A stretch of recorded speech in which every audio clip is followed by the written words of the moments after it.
Allen Bamboz, un fidèle musulman dans les tourments pour avoir volé l'argent du gouvernement. Une jeune femme médecin condamnée pour des pratiques d'avortement. Toujours dans le domaine de ce rêve, je vis un homme qui faisait donc la 5e personne que j'avais interrogée. Il était aux prises avec des haut-rangs angéliques très pugnaces dans le feu. Je ne comprenais pas la cause de leur lutte dans un premier temps, jusqu'à ce que je dialogue avec l'homme. Les anges le forçaient à se prosterner et à les adorer, mais il refusait de se soumettre.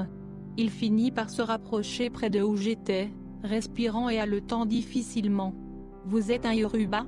lui ai-je demandé. « Qui êtes-vous? Quelle est votre mission auprès de cet endroit atroce ?»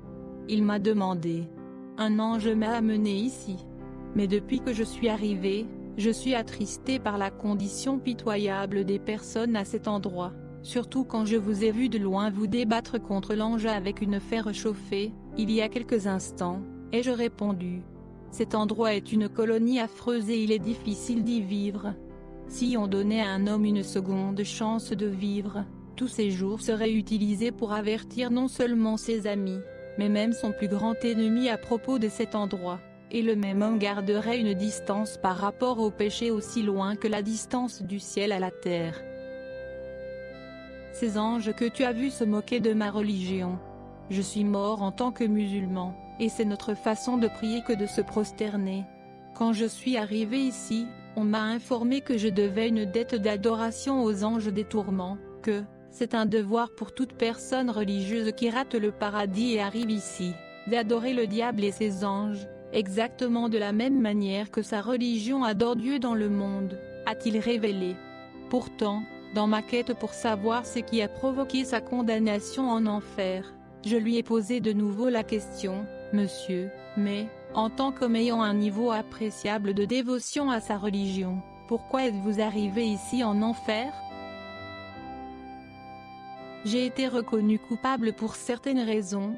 J'avais obtenu un prêt de 100 000 naira nigérians du gouvernement, pour planter 5 acres de riz. Avant la période de récolte de cette année-là, un autre gouvernement prit le pouvoir à la place de celui qui était en place lorsque le prêt avait été accordé. Je suis allé trouver mon frère, qui était avocat, pour qu'il m'aide à rédiger une lettre indiquant qu'il y avait eu un incendie dans la ferme et que tout ce que j'y avais planté avait brûlé. Le nouveau gouvernement a cru mon rapport et, par compassion pour ma situation, a dit que je ne devais pas rembourser l'argent. Mais ce n'était qu'un mensonge. Avec ce mensonge dans mon dossier, ainsi que de nombreuses fausses déclarations et actions jugées déplaisantes pour le Dieu omniscient, j'ai été envoyé dans ce terrible endroit. Après bien des supplications, l'ange responsable de mon jugement, après avoir jeté un second regard sur mon dossier, a révélé que je n'étais pas loin du pardon avant de mourir, mais que mon incrédulité totale à l'égard de l'unique moyen pourvu par Dieu, pour la rédemption de l'homme, avait empêché l'effacement de mes péchés et l'octroi du pardon par le trône. J'ai été plus que choqué, lorsque j'ai entendu le calvaire de cet homme. Mes yeux se sont ouverts sur le fait que le slogan « L'argent du gouvernement est un gâteau national » n'est qu'un mensonge. Que, même jusqu'au dernier kobo de l'argent du gouvernement, un fonctionnaire rendra des comptes au ciel. Ce qui s'est passé pour cet homme prouve aussi que si l'on ne croit pas en Jésus, et qu'on ne l'accepte pas, il est impossible d'aller au ciel. Au plus fort de l'agonie, avec ses yeux en larmes, il a supplié, « S'il te plaît, mon ami, accorde-moi toute l'aide qui est à ta portée. La soif ici est trop forte et la douleur du feu est insupportable. » Mais, chers auditeurs, que pouvais-je faire? Pas d'eau autour. Et même s'il y en avait, comment pourrais-je l'atteindre alors que mes jambes étaient collées au sol? Je suis aussi préoccupé, mon ami, mais il n'est pas dans le pouvoir d'un homme de sauver son prochain ou un ami intime qui est en enfer, ai-je répondu. À peine avais-je dit cela que les horribles anges apparurent de nouveau et entraînèrent ce jeune homme au fond de l'enfer. Je me mis à pleurer et à pleurer encore, car cet homme était dans une grande souffrance.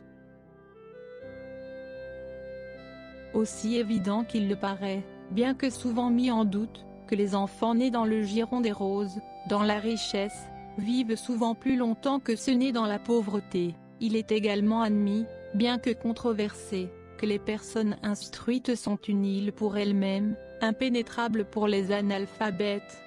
Mais la mort a classé les deux à égalité de statut et le jugement a écarté toute inégalité de classe. C'est pourquoi l'enfer qui héberge un agriculteur offre aussi un hébergement à un médecin. Alors que j'étais encore à genoux, en proie à la fatigue, je vis une dame qui était là depuis peu. Je ne la connaissais absolument pas, mais elle souffrait d'une manière atroce en enfer. « Madame, désolée, je plains la condition ici, ai-je hurlé. « Monsieur l'homme, avez-vous été envoyé à notre secours ?» Elle m'a demandé. « Ah, c'est difficile de traverser là où vous êtes. S'il vous plaît, qui êtes-vous ?»